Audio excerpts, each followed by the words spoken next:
రాజశేఖర రెడ్డి గారు. వ్యవసాయం పండుగ కాలేదా? ఇప్పుడు ఎలా ఉంది? జగన్మోహన్ రెడ్డి గారు కనీసం ట్రిప్ వేసుకోవడానికి సబ్సిడీ అయినా ఇస్తున్నాడా? పంట నష్టపోతే పంట నష్టపరిహారం ఇస్తున్నాడా? మద్దతు ధర ఇస్తున్నాడా? రైతులు మొత్తం అప్పులు పాలైపోలేదా? అప్పు లేని రైతున్నాడా? ఏమన్నా అప్పు లేని రైతున్నాడా? రాజశేఖర రెడ్డి గారి ఆశయాలను నిలబెట్టేది ఏం చెప్పారు జగన్మోహన్ రెడ్డి గారు? 5 సంవత్సరాల క్రితం ఇలాగే మైకు పట్టుకొని 3000 కోట్లతో నేను ఒక ధర స్థిరీకరణ నిధి ఏర్పాటు చేస్తాను, రైతన్న వాడు అసలు పంట నష్టానికి అమ్ముకునే అవసరమే ఉండదని చెప్పలేదా జగన్మోహన్ రెడ్డి గారు? పెట్టారా అన్నా? ఒక్క సంవత్సరమైనా 3000 కోట్ల ధర స్థిరీకరణ నిధి కోసం పక్కన పెట్టాడా జగన్మోహన్ రెడ్డి గారు? ఒక్క సంవత్సరం కూడా పెట్టలేదు. ఇంకా ఏం చెప్పాడు? 4000 కోట్లతో 4000 కోట్లు ప్రతి సంవత్సరం పక్కన పెడతాను, రైతన్న వాడు పంట నష్టపోతే దాంట్లో నుంచి పంట నష్టపరిహారం ఇస్తాను అని జగన్మోహన్ రెడ్డి గారు చెప్పలేదా? ఒక్క సంవత్సరమైనా 4000 కోట్లు పక్కన పెట్టారా? పంట నష్టపోతే ఇదిగో పంట నష్టమని ఒక్క రైతుకైనా ఇచ్చారా? ఇచ్చారన్నా పంట నష్ట పరిహారం? వీళ్ళ రాజశేఖర రెడ్డి గారి ఆశయాలను నిలబెట్టేది? వీళ్ళు కాదన్నా రాజశేఖర రెడ్డి గారి ఆశయాలను నిలబెట్టేది. యువతకు ఎలా చేస్తున్నాడు రాజశేఖర రెడ్డి గారు? ఆ రోజు బిడ్డలకు ఎన్ని చేశాడు రాజశేఖర రెడ్డి గారు? ఈ రోజు కనీసం బిడ్డలకు ఉద్యోగాలు వస్తున్నాయా? కూలీ నాలి చేసుకుని చదివిస్తే కనీసం బిడ్డలకు ఉద్యోగాలు వస్తున్నాయా? ఏం చెప్పాడు జగన్మోహన్ రెడ్డి గారు?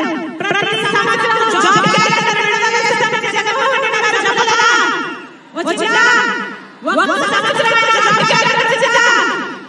ఏం చెప్పాడు జగన్మోహన్ రెడ్డి గారు? 5 సంవత్సరాల కింద ఇట్లాగే మైకు పట్టుకొని 2,30,000 ఉద్యోగాలు ప్రభుత్వ శాఖల్లో ఖాళీగా ఉన్నాయి, నేను అధికారంలోకి వచ్చిన వెంటనే భర్తీ చేస్తామని చెప్పలేదా? 5 సంవత్సరాల ఎందుకు చేయలేదన్నా? గాడిదలు కాస్తారా ఈ 5 సంవత్సరాలు? గుడ్డి గుర్రాలకు పళ్ళు తోమారా ఈ 5 సంవత్సరాలు? ఈ రోజు వరకు కూడా 1,25,000 ఉద్యోగాలు అలాగే ఖాళీగా ఉన్నాయి. 5 సంవత్సరాల క్రితం జగన్మోహన్ రెడ్డి గారు ఇలాగే మైకు పట్టుకొని 23,000 ఉద్యోగాలు టీచర్ ఉద్యోగాలు ఖాళీగా ఉన్నాయని చెప్పలేదా? నేను అధికారంలోకి వస్తానని భర్తీ చేస్తానని చెప్పలేదా? ఆ రోజు చంద్రబాబు గారు 7,000 ఉద్యోగాలు ఇస్తుంటే సిగ్గులేదా చంద్రబాబు గారు? 23,000 ఉద్యోగాలు ఖాళీగా ఉంటే 7,000 ఎందుకు ఇస్తున్నామని చెప్పలేదా జగన్మోహన్ రెడ్డి గారు? ఈ రోజు మరి అదే జగన్మోహన్ రెడ్డి గారు మెగా డిఎస్సీ ఇస్తానని చెప్పి ఈ రోజు ఒక దగా డిఎస్సీ 6,000 ఉద్యోగాలతో ఎందుకు ఇస్తున్నట్టు జగన్మోహన్ రెడ్డి గారు? ఇది మోసం కాదా? ఇది దగా కాదా? ఆలోచన చేయండి. వీళ్ళు కాదు రాజశేఖర రెడ్డి గారి వారసులు, వీళ్ళు కాదు రాజశేఖర రెడ్డి గారి ఆశయాలను నిలబెట్టేది. రాజశేఖర రెడ్డి గారి హయాంలో ఎలాగుండే? ప్రజలను ఎంత మంది కలిశాడు రాజశేఖర రెడ్డి గారు? ప్రజా దర్బార్లో వేల మంది ప్రజలను ప్రతిరోజు కలిశాడు కదా రాజశేఖర రెడ్డి గారు. జగన్మోహన్ రెడ్డి గారు ఎవరినైనా కలిశారా? కనీసం వాళ్ళ మంత్రులకి ఎమ్మెల్యేలకైనా టైం ఇచ్చాడా? ఎవరు కలవలేదు జగన్మోహన్ రెడ్డి గారు. వీళ్ళ రాజశేఖర రెడ్డి గారి ఆశయాలను నిలబెట్టేది. ఆలోచన చేయండి. మళ్ళీ మళ్ళీ చెప్తున్నాం, ప్రజల గురించి ఆలోచన జగన్మోహన్ రెడ్డి గారికి లేదు అని తేలిపోయింది. ప్రత్యేక హోదా తీసుకొస్తానని జగన్మోహన్ రెడ్డి గారు చెప్పలేదా? బీజేపీ మెడలు వంచి తీసుకొస్తానని జగన్మోహన్ రెడ్డి గారు చెప్పలేదా? ముఖ్యమంత్రి అయి 5 సంవత్సరాలైంది. ఈ 5 ఏళ్లలో ఒక్కసారైనా ప్రత్యేక హోదా ఒక్క నిజమైన ఉద్యమమేనా చేశాడా జగన్మోహన్ రెడ్డి గారు? ఎవరూ పట్టించుకోలేదు. ప్రత్యేక హోదా వస్తే మన రాష్ట్రానికి 5 సంవత్సరాల ప్రత్యేక హోదా వచ్చుంటే ఈ పాటికి ఎంత బాగుపడినట్టు మన రాష్ట్రం. 5 సంవత్సరాలలో ఒక్క నిజమైన ఉద్యమం కూడా చేయలేదు జగన్మోహన్ రెడ్డి గారు. వీళ్ళ రాజశేఖర రెడ్డి గారి ఆశయాలను నిలబెట్టేది. మళ్ళీ చెప్తున్నాం, రాజశేఖర రెడ్డి గారు మాట ఇస్తే మాట తప్పేవాడు కాదు, మడమ తిప్పేవాడు కాదు. అలాంటిది జగన్మోహన్ రెడ్డి గారు పూర్తి మద్యపాన నిషేధం చేస్తానని జగన్మోహన్ రెడ్డి గారు ఇలాగే మైకు పట్టుకొని చెప్పలేదా? అయిందా అన్న మద్యపాన నిషేధం? అమ్మా అయిందా మద్యపాన నిషేధం? చేశాడా? ఏం చెప్పాడు?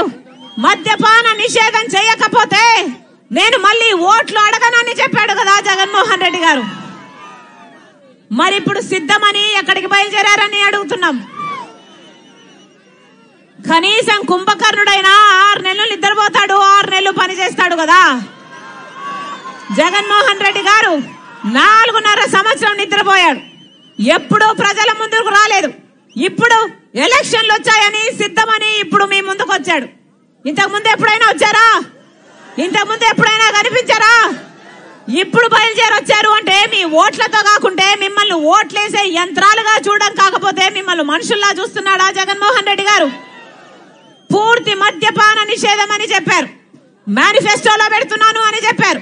మేనిఫెస్టో అంటే నాకు బైబిల్తో సమానం, ఖురాన్తో సమానం, భగవద్గీతతో సమానం అని చెప్పారు. అయిందా మద్యపాన నిషేధం? మద్యపాన నిషేధం అవ్వలేదు కానీ ఈరోజు సర్కారే, జగన్మోహన్ రెడ్డి గారే మద్యం అమ్ముతున్నారు కదా. వాళ్ళు ఏది అమ్ముతే అదే కొనాలట. భూమట నాసి రకం మందు, వాళ్ళు ఏది అమ్ముతే అదే కొనాలట. ఎంత నాసి రకం మందైనా అదే కొనాలట. భూమట స్పెషల్ స్టేటస్ అట, క్యాపిటల్ అట, డిఎస్సి అట. అయ్యా జగన్మోహన్ రెడ్డి గారు వాగ్దానాలన్నీ ఎక్కడ నిలబెట్టుకున్నారయ్యా అంటే ఎక్కడా? మద్యం షాప్ లో అన్ని నిలబెట్టుకున్నాం కదమ్మా అన్నట్టుగా ఉంది పరిస్థితి. పూర్తి మద్యపాన నిషేధం అన్నారు. ఈరోజు నాసి రకం మందు తాగి మన రాష్ట్రంలో పక్క రాష్ట్రాల కంటే 25% మంది ఎక్కువ లివరు, కిడ్నీలు చెడిపోయి చచ్చిపోతున్నారు. ఎవరైనా పట్టించుకుంటున్నారా? ఎవరైనా పట్టించుకుంటున్నారా? వీళ్ళ రాజశేఖర రెడ్డి గారి ఆశయాలను నిలబెట్టేది. మళ్ళీ చెప్తున్నాం బీజేపీ పార్టీతో చంద్రబాబు గారికి పొత్తుంటే జగన్మోహన్ రెడ్డి గారు అదే మోడీకి తొత్తు. వీళ్ళలో ఏ ఒక్కరికి ప్రజల పక్షాన నిలబడాలని లేదు. బీజేపీతో దోస్తీ కావాలి అంతే, బీజేపీతో దోస్తీ కావాలి అంతే. చంద్రబాబు గారికి బీజేపీ పార్టీ కావాలట, జగన్మోహన్ రెడ్డి గారికి కూడా బీజేపీ పార్టీ కావాలట. మన రాష్ట్రంలో ఇది ఒక ట్రయాంగిల్ లవ్ స్టోరీగా తయారైంది. వాస్తవం కదా? ఒక్కరైనా ఒకసారి ఒకవైపు ప్రతిపక్ష నేతగా చంద్రబాబు ఉన్నారు, ఇంకోవైపు పాలకపక్ష నేతగా జగన్మోహన్ రెడ్డి గారు ఉన్నారు. ఇద్దరిలో ఏ ఒక్కరైనా ఈ 10 సంవత్సరాలలో ప్రత్యేక హోదా గురించి ఒక్క నిజమైన ఉద్యమమైనా చేశాడా? వీళ్ళు ప్రత్యేక హోదాను తాకట్టు పెడితే 10 సంవత్సరాలలో అసలు ప్రత్యేక హోదా అన్న ఊసే లేకుండా పోయింది కదా. ప్రత్యేక హోదా వస్తే ప్రతి నియోజకవర్గంలో ఒక 100 పరిశ్రమలు వస్తాయి.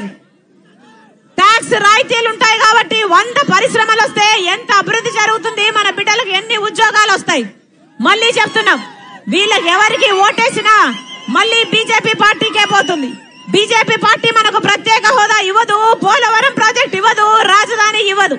అలాగే చంద్రబాబు గారైనా జగన్మోహన్ రెడ్డి గారికి ఓటేసినా మళ్ళీ అదే బీజేపీ పార్టీకి ఓటేసినట్టే.